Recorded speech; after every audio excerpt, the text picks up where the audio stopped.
ಸಂತೋಷ ಕೂಟಗಳಲ್ಲಿ ಮಾತ್ರ ಹಾಸ್ಯ ಇಲ್ಲ, ಸತ್ತ ಮನೆಯಲ್ಲಿ ಹಾಸ್ಯ ಇದೆ.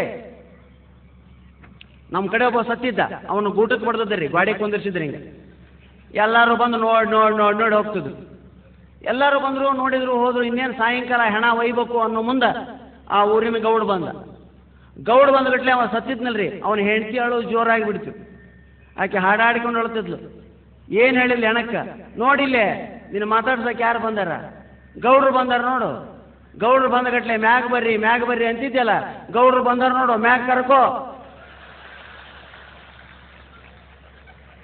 ಅವ ಗೌಡ ಗಾಬರಿ ಆಗಿಬಿಟ್ಟು, ಅಲ್ಲಿ ನಾವು ನಾನು ಮಾತಾಡ್ಸಕ್ಕಂತ ಬಂದ್ರ ನನ್ನ ಮ್ಯಾಗ ಕರ್ಕೊ ಅಂತಳಲಿಕ್ಕಿ. ಸಹಜವಾಗಿ ಮಾತಿನಲ್ಲಿ ಬರ್ತಕ್ಕಂಥ ಹಾಸ್ಯ. ಒಬ್ಬ ಹೆಂಡತಿ ಸತ್ತಿದ್ದು. ಹೆಂಡತಿ ಸತ್ತಾಗ ಅವ ಎಷ್ಟು ಅಳತಿದ್ದ ಅಂದ್ರೆ ಉಳ್ಳಾಡಿ ಅಳಕತ್ತಿದ್ದನ್ರಿ. ನೋಡೋ ಮಂದಿಗೆ ಬೇಸರ ಆಗಿಬಿಟ್ಟ. ಕಡೆಗೊಬ್ಬ ಮುದುಕ ಮನುಷ್ಯರು ಅವನು ಎಬ್ಬಿಸಿ ಕುಂದಿರಿಸಿ ಕಪಾಳಕ್ಕೆ ಬಡಿದ್ರು. ಲೇ ಹುಚ್ಚುಳ ಮಗನೇ, ಏನಲ್ಲ ಅದು ಅಳೋದು? ಈ ಪರಿ ನಾ ಅಳೋದು ಎದಕ್ರಿ? ಅಳಬಾರ್ದೇನೋ ಅಂತ ಕೇಳಿದೆ ಅವ.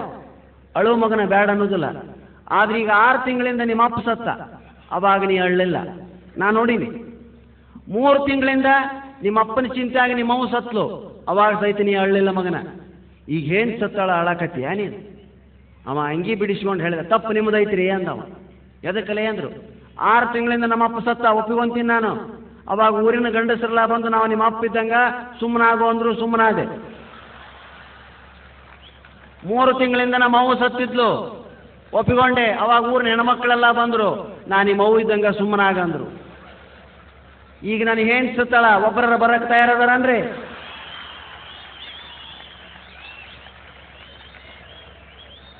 ಸಾವಿನ ಮನೆಯಲ್ಲಿ ಹಾಸ್ಯ. ಸತ್ತ ಮನೆಯಲ್ಲಿ ಸಹಿತ ನಾವು ಹಾಸ್ಯವನ್ನು ಕಾಣಬಹುದು ಅನ್ನೋದಕ್ಕೆ ಇಂಥ ಹಲವಾರು ಉದಾಹರಣೆಗಳನ್ನ ಕೊಡಬಹುದು. ಉದಯ್ ಅವರು ಇವತ್ತು ನನಗೆ ಬೀಚಿಯವರ ಪ್ರಶ್ನೋತ್ತರಗಳನ್ನು ಹೇಳ್ರಿ ಅಂತ ಹೇಳಿದ್ದಾರೆ. ನಾ ಎಲ್ಲ ವಿಷಯಗಳನ್ನ ಮಾತಾಡಿಬಿಟ್ಟಿದ್ದೀನಿ. ಬೆಂಗಳೂರಿಗೆ ಹಲವಾರು ಬಾರಿ ಬಂದಿದ್ದೀನಿ, ಸುಮಾರು 34 ಬಾರಿ ಬಂದಿದ್ದೇನೆ. ನನ್ನ ಮಾತುಗಳನ್ನೆಲ್ಲ ಕೇಳಿರಿ. ಪ್ರಶ್ನೆ ಉತ್ತರ ಅಂದ್ರೆ ಏನು ಅಂದ್ರೆ, ಬೀಚಿಯವರು ಬಹಳ ಚೆನ್ನಾಗಿ ಪ್ರಶ್ನೆಗಳಿಗೆ ಉತ್ತರವನ್ನು ಕೊಡ್ತಾ ಇದ್ರು ಸುಧಾವಾರ ಪತ್ರಿಕೆಯಲ್ಲಿ. ಆದರೆ ಅವು ಬೀಚಿಯವರೇ ಉತ್ತರ ಕೊಡ್ತಿದ್ದಾರೆ ಅಂತ ಯಾರಿಗೂ ಗೊತ್ತಿರಲಿಲ್ಲ. ಎಲ್ಲೋ ಕೆಲವು ಜನ ರಸಿಕರು ಮಾತ್ರ ಆ ಸ್ಟೈಲ್ ನೋಡಿ ಅವನ ಗುರುತು ಹಾಕ್ತಿದ್ರು, ಇದು ಬೀಚಿನೇ ಉತ್ತರ ಕೊಡ್ತಾರೆ. ಏನಾ ಪ್ರಶ್ನೆಗಳಾಗಾದ್ರೆ? ಒಬ್ಬ ಪ್ರಶ್ನೆ ಕೇಳಿದ್ದ, ಮಂತ್ರಿಗಳ ಭಾಷಣವನ್ನು ಅವರು ಹೇಗೆ ಮಾತಾಡಿದ್ದಾರೋ ಹಾಗೆಯೇ ಪತ್ರಿಕೆಗಳಲ್ಲಿ ಪ್ರಿಂಟ್ ಮಾಡಿದರೆ ಹೇಗಿರುತ್ತದೆ? ಮಂತ್ರಿಗಳ ಭಾಷಣವನ್ನು ಅವರು ಹೇಗೆ ಮಾತಾಡಿದ್ದಾರೋ ಹಾಗೆಯೇ ಪತ್ರಿಕೆಗಳಲ್ಲಿ ಪ್ರಿಂಟ್ ಮಾಡಿದರೆ ಹೇಗಿರುತ್ತದೆ? ಇಸ್ತ್ರಿ ತಿಕ್ಕದ ಕಾಟನ್ ಪ್ಯಾಂಟಿನಂತಿರುತ್ತದೆ.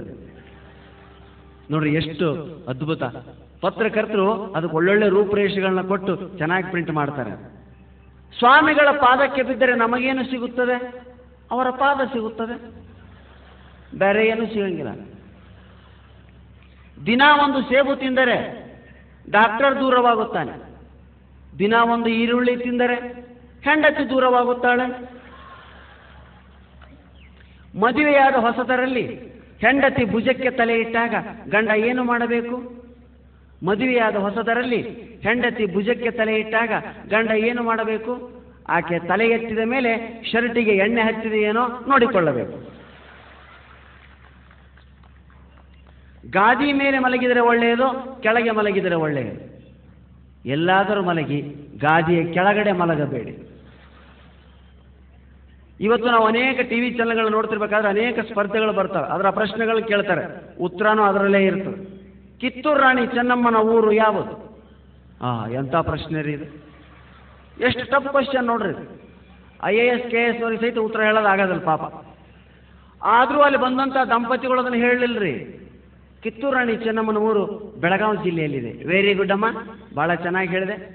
ಬೆಳಗಾವಿಯಿಂದ ಸ್ವಲ್ಪ 20 ಕಿಲೋಮೀಟರ್ ಈಚೆ ಬಾ, ನಿನಗೆ ಕಿತ್ತೂರು ರಾಣಿ ಚೆನ್ನಮ್ಮನ ಊರು ಸಿಗ್ತದೆ. ಆಕೆ ಬೈಲುವಂಗಲ ಅಂದ್ರೆ ಅಂದ್ಲು. ಅಲ್ಲಮ್ಮ, ಕಿತ್ತೂರು ರಾಣಿ ಚೆನ್ನಮ್ಮನ ಊರು ಕಿತ್ತೂರು. ನೀನು ಜಿಲ್ಲೆಯನ್ನು ಕರೆಕ್ಟಾಗಿ ಹೇಳಿದ್ರಿಂದ ನಾಕೌಟ್ನಿಂದ ನಿನಗೊಂದು ಬೆಳ್ಳಿ ನಾಣ್ಯ. ನೋಡ್ರಿ, ಸರಿಯಾದ ಉತ್ತರಕ್ಕೆ 20 ಕಿಲೋಮೀಟರ್ ದೂರ ಇದ್ರೆ ನಮ್ಮಲ್ಲಿ ಪ್ರೈಜ್. ಯಾಕ್ರಿ ಹಿಂಗ್ಯಾಕೆ ಪ್ರಶ್ನೆ ಕೇಳ್ತಾರಂತ ನಾನು ಒಮ್ಮೆ ಕೇಳಿದೆ ಅವ್ರನ್ನ. ಅವ್ರು ಹೇಳಿದ್ರು, ಆ ದಂಪತಿಗಳು ಪಾಪ ದುಡ್ಡು ಕೊಟ್ಟು ಬಂದಿರ್ತಾರೆ, ಅವರಿಗೆ ಟಿವಿಯಲ್ಲಿ ಇನ್ಸಲ್ಟ್ ಆಗಬಾರ್ದು, ಅದಕ್ಕೆ ಇಂಥ ಪ್ರಶ್ನೆ ಕೇಳ್ತೀವಿ. ಅದಕ್ಕೆ ನಾನು ಹೇಳಿದೆ, ನಾನು ಒಂದೆರಡು ಪ್ರಶ್ನೆ ಕಳಿಸ್ತೀನಿ ಸರ್, ಅವನು ಕೇಳ್ರಿ ಅಂತ. ಏನು? ಒನಕೆ ಓಬವ್ವನ ಆಯುಧ ಯಾವುದು? ಶ್ರವಣ ಬೆಳಗೊಳದಲ್ಲಿರುವ ಗೊಮಟೇಶ್ವರ ಮೂರ್ತಿಯ ಹೆಸರೇನು ಮತ್ತು ಅದು ಎಲ್ಲಿದೆ? ಶಿವರಾಮ ಕಾರಂತರು ಬರೆದ ಮೂಕಜ್ಜಿಯ ಕನಸುಗಳಿಗೆ ಸಿಕ್ಕ ಜ್ಞಾನಪೀಠ ಪ್ರಶಸ್ತಿಯ ಹೆಸರೇನು? ಅದನ್ನು ಬರೆದವರು ಯಾರು? ಎಲ್ಲ ಅದರಾಗ. ನಮ್ಮ ಬೀಚಿಯವರಿಗೂ ಯಾವಾಗಲೂ ಮಾಡಿಬಿಟ್ಟಿದ್ದಾರೆ. ಶಾಲೆಗೆ ಇನ್ಸ್ಪೆಕ್ಷನ್ ಅಂತ ಮೇಷ್ಟ್ರು ಬಂದಾಗ ಮಕ್ಕಳಿಗೆ ಹೇಳ್ಬಿಟ್ಬಿಟ್ಟಿರ್ತಾರಲ್ಲೇ, ನನ್ನ ಪ್ರಶ್ನೆದಾಗ ಉತ್ತರ ಇರ್ತಾವ, ಗಮನ ಇಟ್ಟು ಕೇಳ್ಬೇಕು ನೀವು. ಆಯ್ತು ಸರ್, ರೆಡಿ. ಬಂದರು ಇನ್ಸ್ಪೆಕ್ಟ್ರು, ಕೇಳಿದ್ರು 3 ವಲಯಗಳೆಷ್ಟು? ವಾಹ್, ಎಂಥ ಪ್ರಶ್ನೆ ರೀ! 3 ವಲಯಗಳೆಷ್ಟು? ಅದರಲ್ಲೊಬ್ಬ ಪಂಡಿತ ಇದ್ದ, ಅವನು ಹೇಳಿದ 3 ವಲಯಗಳು 5 ಸಾರ್ ಅಂದ.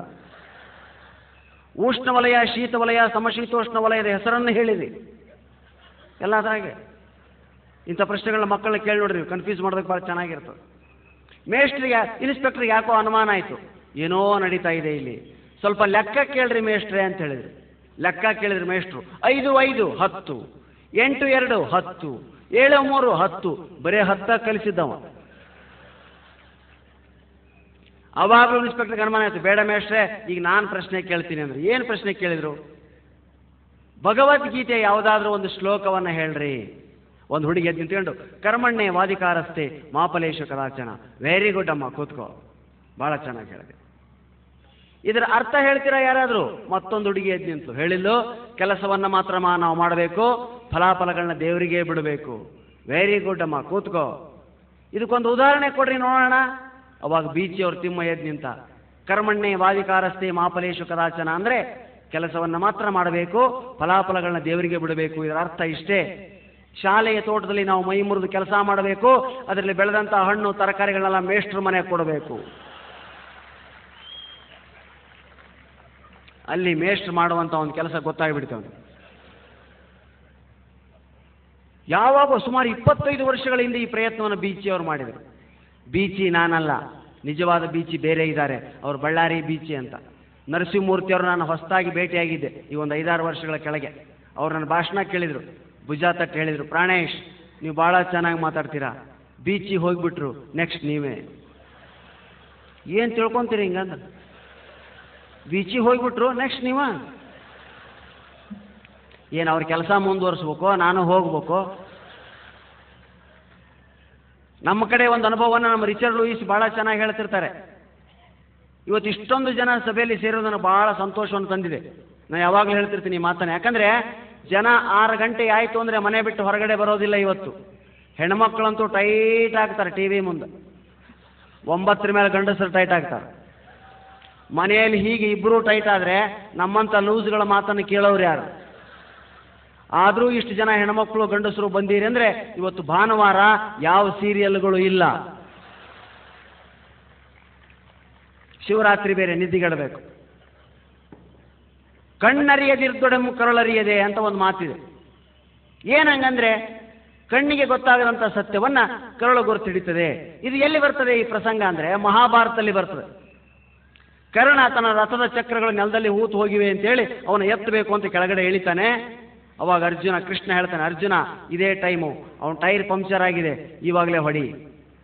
ಯಾಕೋ ಅರ್ಜುನಿಗೆ ಮನಸ್ಸಾಗೋದಿಲ್ಲ. ಇಲ್ಲ, ನನಗೆ ಮನಸ್ಸಾಗ್ತಾ ಇಲ್ಲ. ಯಾಕೆ? ಕಣ್ಣರಿಯದಿರ್ದೊಡೆ ಕರುಳರಿಯದೆ. ನನ್ನ ಕಣ್ಣು ಅವನು ವೈರಿ ಅಂತ ಹೇಳಿದ್ರು ಕೂಡ ಕರುಳು ಯಾಕೋ ಬೇಡ ಅಂತದೆ. ಕಣ್ಣರಿಯದಿರ್ದೊಡಂ ಕರುಳರಿದೆ. ಕವಿ ಎಂಥ ಶಬ್ದವನ್ನು ಬಳಸಿದ್ದಾನೆ. ಇದು ನನ್ನ ಜೀವನದಲ್ಲಿ ಹೇಗೆ ನಿಜ ಆಗಿತ್ತು ಅಂದರೆ, ಬಿಜಾಪುರದ ಕಾರ್ಯಕ್ರಮಕ್ಕೆ ಹೋಗಿದ್ದು ನಾನು. ಹೊನವಾಡ ಮತ್ತು ಸಾರವಾಡ ಅಂತ 2 ಹಳ್ಳಿಗಳಿವೆ. ಫಸ್ಟ್ ಹೊನವಾಡ ಅಂತಕ್ಕಂಥ ಊರಿಗೆ ಹೋದೆ. ಅಲ್ಲಿ ಸಾರ್ವಜನಿಕರನ್ನು ಉದ್ದೇಶಿಸಿ ಮಾತಾಡಿದೆ.